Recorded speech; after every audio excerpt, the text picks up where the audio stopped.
Hey guys, welcome to a tutorial on parallel and perpendicular lines. So first off, go on to your web browser if you have a computer handy, and go to web.geogebra, geometry and GeoGebra, gebra.org, okay, and go to that website. I'll wait a couple seconds for you to do that. And here is a really cool website. It's free, kind of like Desmo's, but different. And we're going to pick some geometry. Okay. All right, so this creates a blank screen. Right-click anywhere on the white screen, and click Grid, and right-click again, and press Axis. And that'll give you the axis and all that. So you notice on mine, the origin is right here. I'd like to be more centered, so I could probably, I don't know, I'm going to hold the space bar and the mouse, actually shift. I'm holding down the shift and the mouse actually can center it. And perhaps this button will also center it. Let's see. Move graphics window. There we go. So press this button up here and move graphics view, and you can just drag and drop all that. So the idea of this is to see how parallel lines and perpendicular lines work. So I'm going to choose this button up here to draw lines, the third one up here on the left, and I'm going to pick a point on 2, 3. That's my A point. And on the next point, I'm going to make it go up. Let's go. How about this one? Right there. So as you can see from here, 2 points connected will make a line, and it looks like my slope is up 1, and then over 3. And how did I draw this? I clicked on this little triangle thing. I just kind of messed around with this program, and I clicked on the button. It looks like up 1 over 3. So that's my slope, up 1 over 3 and up 1 over 3. Okay. Oops, up 1 over 3. Let me try that again. Up 1 over 3, and I guess I have to close off the triangle. So they're like little steps. Okay, you can see like going up a stairs. And also, it looks like you can also go up 2 and over 6. You see, you can take a bigger step. Okay, so up 2 over 6, and you'll still get to the same place. Or you can go up 2 and over 6. Or you could actually go over, you can go down 1 instead of up, and then the opposite way 3, and you still get to the same spot. Okay, you see, notice how these are different. So down 1 and over 3. You see the idea of a slope. Okay, I'm not sure how to do any drawing freehand here. Let me see if I can figure this out. Yeah, I don't see how I could draw freehand on here. So I could write like slope equals that. All right, so, okay guys, I figured out a way to write with a different program. Okay, so you can just use your notebook.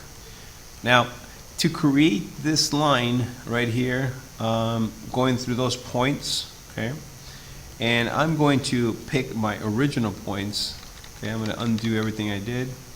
And my original points were 2, 3, and the other point I had was 5x, and the y is 4.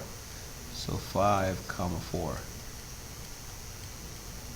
All right. So to find the slope, and by the way, as you guys may know, I really like to put the points underneath each other. Makes it easier to visualize. okay? And so my slope, okay, is, now the slope is the rise over the run.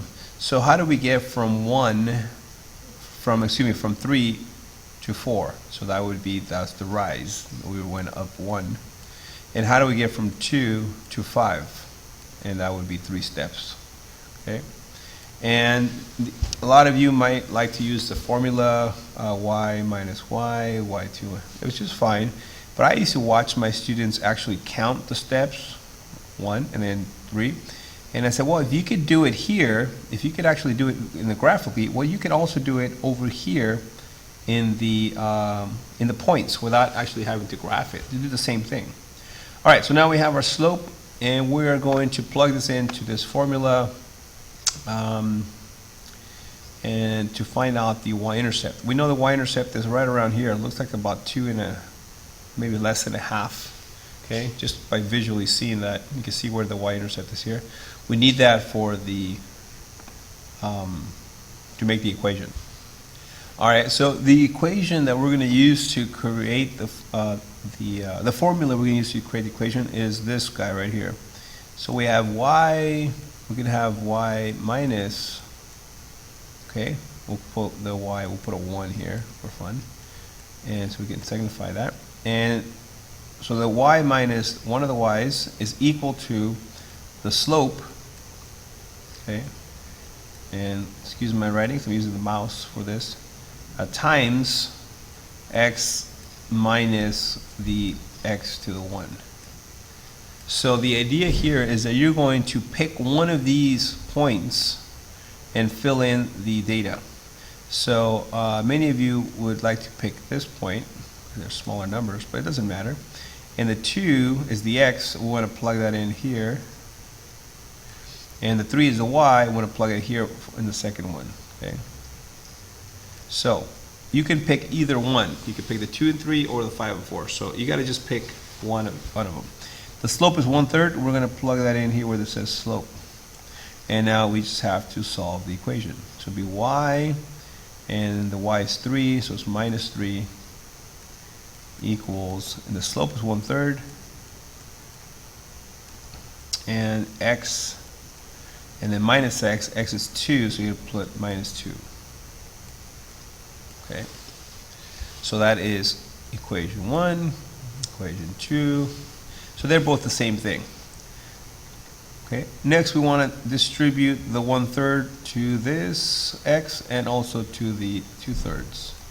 So we have a new equation, y minus 3 equals 1/3 x, because 1/3 times x is 1/3 x, and then 1/3 times negative is negative, that's a negative, and then 1/3 times 2. A lot of people forget that it's actually 2 over 1. So you have to just multiply 2 times 1. So that'll be 2. Remember, it's a negative. And then 3 times 1 is 3. So 1/3 times 2 is 2/3. So if you had a third of pizza and somebody gave you another one, you'd have 2/3. All right, next, what you want to do here is convert this to decimal right here. Convert this to decimal and approximate it. But not the slope. Leave the slope alone. Okay, you'll see why in a second. So y minus 1/3 is 1/3 x, and 2/3, 1/3 is 33 cents, 2/3 is 66 cents, about. Okay, rounding off a little bit. We could have put 67 cents. Could have been fine. Last step, we want to get rid of this negative 3 by adding 3, and we want to add 3 to the one with the value. This cancels out. So now you have the equation y equals 1/3 x. 1/3 is your slope. And now a lot of kids might say this is 69 cents, but it's actually $3 plus negative 66 cents. I go backwards. Let's see which one there's more of. There's more positives. So it'll be 3 minus 66. 3 minus 66. We should give you a positive, so we have to put plus, 2.34 cents. Okay. Now, notice this, 2.34. Now look at a graph. that point right there is 2.34. Okay, right there. See, it's a little bit more than 2, a little bit more than a quarter. So in your equation, you will have the slope. Okay, I'm gonna call it m. I call it m for there's a French word that stands with mountain. That means slope. And this number right here is your y-intercept. And this is how you get an equation from 2 points. Now, next you will have, go ahead and pause it here if you need to. I want to talk about parallel and perpendicular lines. So parallel lines will look like this. Okay, let me make a new screen here. I don't know how to make a new screen. Controlling maybe. All right. So let's suppose that we have a point. We're using the same line over here. Let's say here. Okay. I'm going to pick a point right there. So the question is, we want to draw a line that goes through this point, which is 2,7,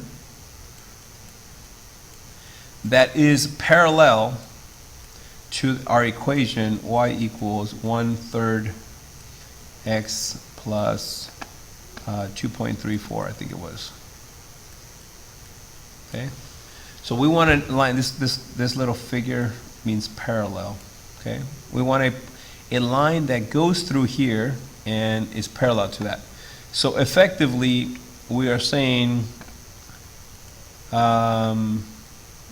draw a line that is parallel. See this line I'm drawing here with my, we want a line. There's millions of lines that are parallel to this one. Okay, see all these lines? It could be that one or that one or that one. These are all parallel, but only one of them will actually go through that point. See? So we want to create this line in the form of an equation. And if you look at it here, the y-intercept is a little bit more than 6. Okay, you can probably figure this out pretty easily because look, this one went up 1, 2, 3, 4. So I think this is also going to go up by 4. Do you agree with that? Okay. All right. But let's suppose the line wasn't actually 2,7. The point could have been over here. That would be harder to figure out the distance. So what you do is the same thing as we did before. We do our equation. The y minus y equals m. I'll use m for slope. X minus x. Okay. And we just plug in the values. So the 2 goes, that's the x. So be careful. Make sure you put it on the x. And the 7 is the y. And the slope. Now we know that this slope of this line is the same as this one. So we're going to borrow this slope from this equation. We're going to borrow it and put it here because we know that the lines have to have the same slope. So then we write the equation. Y minus 7 equals 1/3 x minus 2. And then distribute that and distribute that. You get y minus 7 is 1/3 x minus 2/3 again. All right, and then we're going to convert we'll leave this one as a fraction because that's our slope. We want to keep it that. And this is minus 66 cents, 2/3. And now we're going to add 7 to both sides. So our equation is y equals 1/3 x plus 7 minus 66 cents is 6.34. Okay, and that's that point right over here. All right, so the idea here is that if you know the equation of a line, you can figure out the slope, and you can borrow that slope to use for your new parallel line right here that goes through that point. So this equation will make this line right here. Okay. And last step for today's lesson is perpendicular lines. Okay, and perpendicular lines are these. Okay. So now let me erase one of these points,